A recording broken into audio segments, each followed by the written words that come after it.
folks, you better be ready. We're in the biggest week for the stock market in recent memory with the Federal Reserve meeting this Wednesday and the biggest companies in the world set to report earnings this week, from Apple to Amazon to Meta to Microsoft, you name it. All of these companies are set to report this week, so we have to do an update on the markets as it is midday here on Monday, and we do have some green out there. You guys see the watch list. We do have some green and we do have some red in the small caps. We'll break that down in this video. So guys, hit the like button, run the likes up, make sure to subscribe, and don't forget to get up to 20 stocks from Moomoo with at least a $100 deposit. Use that link down below or go to stocksurfs.com/Moomoo, and for a limited time, your uninvested cash can earn up to 8.1% APY, which is an absolute no-brainer. And this deal, guys, is exclusive to this channel. So again, use that link down below or go to stocksurfs.com/Moomoo. And with that being said, cheers. Let's dive right into the video. So it's currently about 1:15 p.m. on the East Coast. And guys, all of the indexes except for the Russell are in the green right now. Excuse me, guys. Let me actually get a sip of this coffee. My voice is being wonky today, guys. Hold on. And I just realized I'm out of coffee. That's a problem. But you guys can see all the indexes right now are in the green except for the Russell, which is down 1%. Other than that, the Nasdaq's up 0.75%, the S&P's up 0.4%, and the Dow's pretty much at break even, leaning more towards the green, up 0.1%. And you guys can see, looking here at SPY, what is that clear as day forming on this 1 hour chart? It is an inverse head and shoulders. Do you guys see that right here? We have the left shoulder. I kind of butchered that. Let me draw it again. Hold on, guys. Bear with me. We have the left shoulder right here, the head's right here, boom, and the right shoulder is right here. And if this is able to break out of 547, which we're actually struggling at right now, we struggled there on Friday and on Thursday. If that breaks out, guys, we could be seeing this inverse head and shoulders play out, right? And in fact, now that I'm looking at this, we also have an ascending triangle. You guys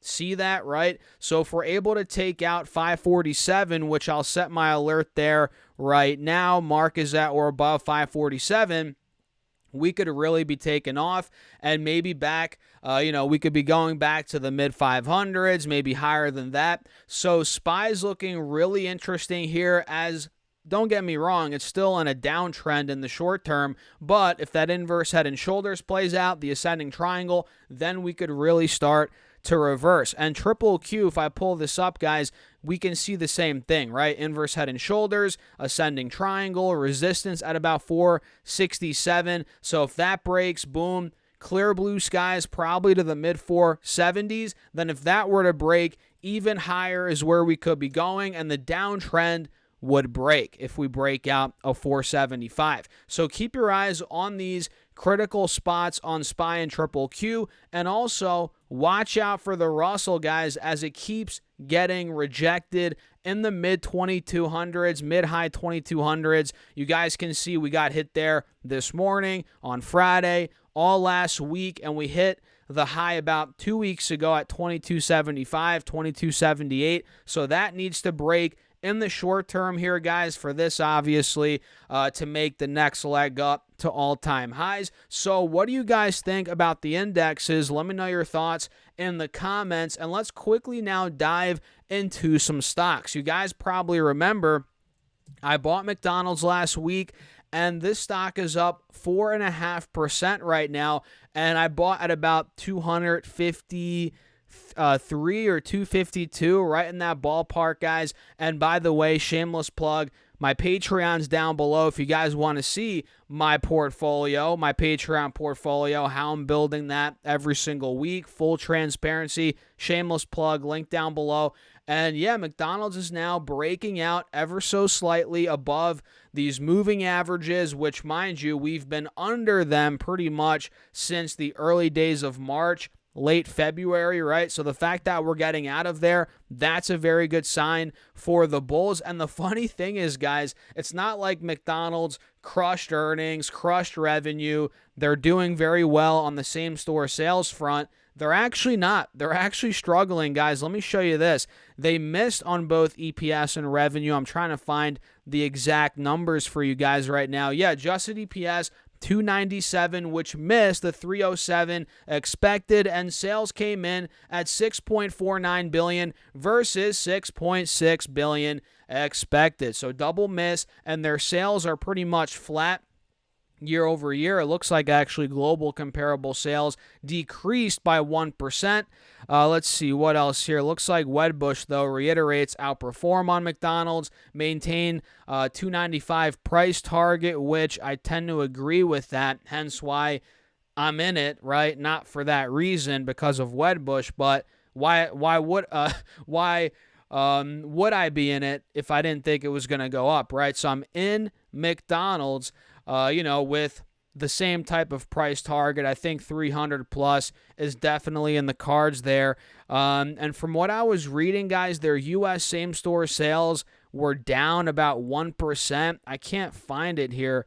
But from what I was reading earlier, down 1%. And last year in the same quarter, I think it was up like 10%. So that's a big dump off there for McDonald's. But obviously, clearly, the stock market knew this was coming. The stock market was already pricing it in for this stock, and we're running on the news. And what I'm really excited about is their $5 value meal, or whatever it's officially called, right, that they launched in the end of June, which I think is going to be a good driver of business and sales for the company here moving forward. And it looks like investors kind of agree with that. So we'll see how it plays out, guys. But overall, right now, we're breaking out above the moving averages. I'm long McDonald's. I'm already up $10 per share on my position, which I'm excited about. And let's see what other movers we have, guys. Tesla's up over 5.5% right now. It's up $12, and clearly we're getting buyers to come in where they need to come in. So if you're a bull here, guys, you're loving this, man. So we obviously broke out of 205.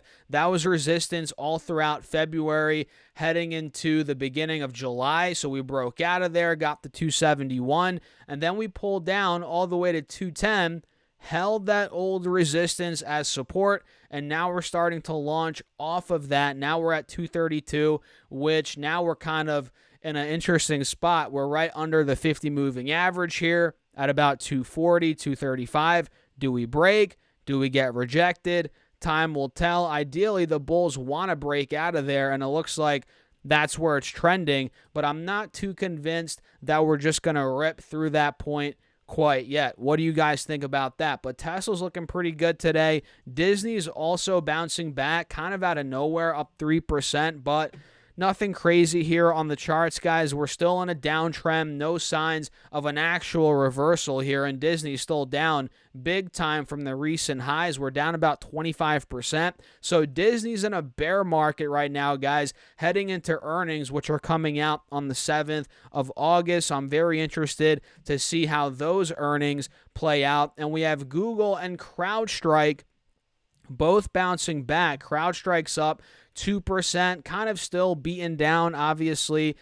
This is no sign of a real reversal on the stock. We're kind of getting a little bitty bounce today, nothing crazy, but we're still in this range between 245 to about 280. That's kind of where we're trapped at right now. And Google's up 2% on the day, which is nice considering, it tanked last week after earnings came out. And full disclosure, I'm long Google. I bought more shares last week on the dip.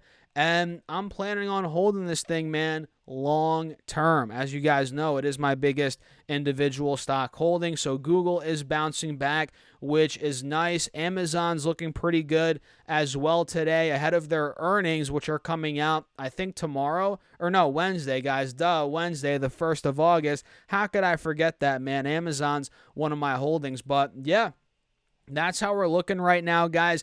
pretty interesting to kick off the week. Small caps are getting destroyed, but we are getting a nice pop in the S&P and the NASDAQ as the VIX is kind of chilling, right at about 16 points. It's at a healthy spot. We're down a little bit on the day, but pretty much at break even on the VIX. So what do you guys think about the markets, stocks out there? And I almost forgot to mention AMD. AMD is massive for tomorrow, which is up a little bit right now, up around 1%. So we'll see if we can actually hold 140 on AMD after earnings. That would be ideal for the stock, right, guys? So let me know your thoughts in the comments. As always, smash the like button, make sure to subscribe, and don't forget to sign up down below to my email list. I'm actually sending my top 3 stocks for free every single Monday morning right to your inbox. All you guys have to do is put your first name and your email. I actually sent the first email earlier today, guys. So if you want to get my top 3 stocks for free, check out that link down below. And with that being said, guys, cheers. I'll catch you in the next video.